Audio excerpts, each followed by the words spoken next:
Хэрхэн зохиол бичих заавар. Нэг зохиолын бүтэц. Зохиолбор үндсэн 3 хэсгээс бүрддэг. Эхлэл 25%. Дөрүүдийг болон үйл явдлын гол эхлэлийг уншигчид танилцуулах. Жишээ нь гол дүр хулан хачирхалтай бөгж олно. Бөгжийг зүүснээс болж биеийн муудаж эхлэх ба тайлах гэсэн ч болдоггүй. Удалгүй тэр эмигийнхэн хуучин зурагнаас түүнийг адилхан бөгжтэй байгааг анзаарна. Өрнөл 50%. Үйл явдал цаашаа дэвшин үргэлжлэх. Жишээ нь хулан нууцлаг бөгжний учрыг тайлахаар эмээтэйгэн уулзаж, бөгж нэгэн хормоо ламаас гаралтайг мэдэж, цааш хараалыг хариулах замд гарна. Төгсгөл 25%. Хоёр төрлийн төгсгөл байдаг. Дүгнэлт болон клиффхенгер. Дүгнэлт нь өрнөлийн дараа болсон үйл явдлыг тунгаж, бүх зүйлийн учир тайлбарлаж байгаагаар төгсгийг хэлнэ.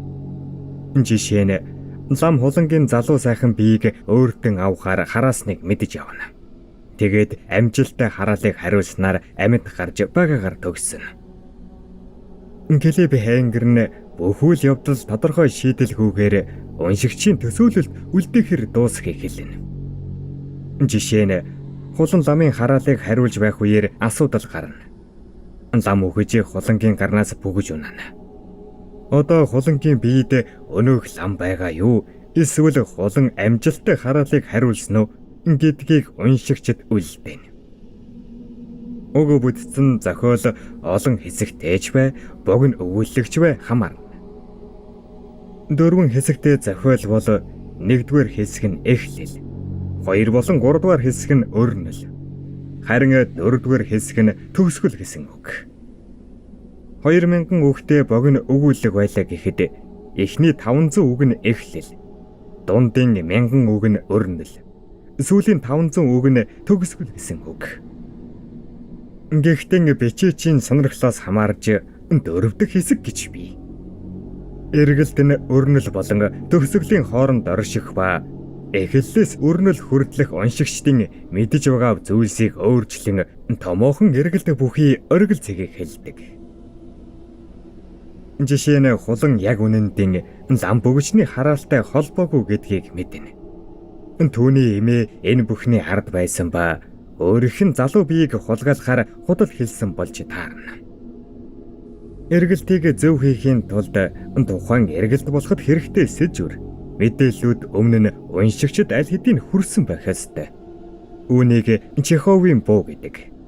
Оросын жүжигчийн зохиолч Антон Чехов нь зохиолын эхний хэсэгт орсон элементүүд заавал сүүл хэсэгт оролцох ёстой гэх ойлголтыг гаргасан байдаг. Эхлэл хэсэгт хамд өлгөөтэй байгаагаар дүрсэлсэн буу заавал буудах ёстой. Үгүй бол зохиолын эргэлт нь гинэтхэн хаанаас ч юм сүүлийн мөчөд зохиолч нь яахаа мэдэлгүй хийсэн шийдвэр шиг уншигчд санагддаг. 2. Өгүүлэмжийн төрөл ба өгүүлэмж бичих. Өгүүлэмж 2 төрөл байдаг. 1-р бие. Үйл явдлыг гол дүр тайлбарлаж, дүрсэлж байгаагаар бичгийг хэлнэ. Яг л уншигч гол дүрийн бодол бүрийг эсвэл бичсэн тэмдэглэлийг нь уншиж байгаа юм шиг гэсэн үг. Давуу тал нь уншигч үйл явдлыг гол дүрийн өнцгөөс мэдрэх буюу бараг л өөрт нь тохиолдож байгаа юм шиг мэдрэнэ. Жишээ нь намайг өнөө өглөө цэрэхэд цонх минь онгорхоо байв. Яагаргүй өнгөрсөн шөнө хааж унтснаа би мэдэж байсан учраас би үнэхээр их гайхаж ирэв. Арай хулгайч орж ирсэн юм биш үз гэж бодон бүхэл гэрээ нэгжлээ. 3-р бие. Үйл явдлыг өгүүлэгч буюу зохиолч өөрөн өгүүлэх хэлнэ. Давуу тал нь уншигч олон өөр төрлийн үйл явдлыг өөр цаг үе, газраас дэрэгдээс нь харж байгаа юм шиг.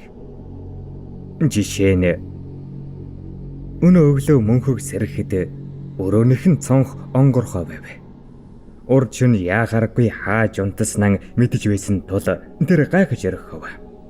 Арай хулгайч орж ирсэн юм биш үз гэж бодоод мөнхөн бүхэл гэрээ нэгжлээ. 3. Яриа ба харилцан яриа. Яриа нь хоёр хэсгээс бүрддэг. Үг яриа дүрийн амнаас гарч байгаа үг бол тодорхойлдог. Хэн ямар өнгөөр хэлж байгааг тодорхойлсон өгүүлбэрийг хэлнэ. Үг яриа нь үргэлж хашилтанд бичигдэх бол тодорхойлт нь үг ярианы өмнө болон дараа бичигдсэн байдаг. Жишээ нь чи хүрэл надад тэгж хэлсэн. Болд үгүйсгэн бие мөрөв. Болд миний хэлснийг үгүйсгэж чи хүрэл надад тэгж хэлсэн хэмээн хэлв. Хэрв дүр ярианы дундаас өнгөйс эсвэл үйл хөдлөлөн өөрчлөх юм бол хоёр тусдаа тэмдэгтүүдийг дунд нь тодорхойлж бичнэ. Жишээ нь та хоёр сайн уу? Ямар хэрэгээр явна та? Гэж өвгөн найрсгаар асуусан. Миний барьж байгаа бууг хараад хоол нь гинэтхэн зангирч.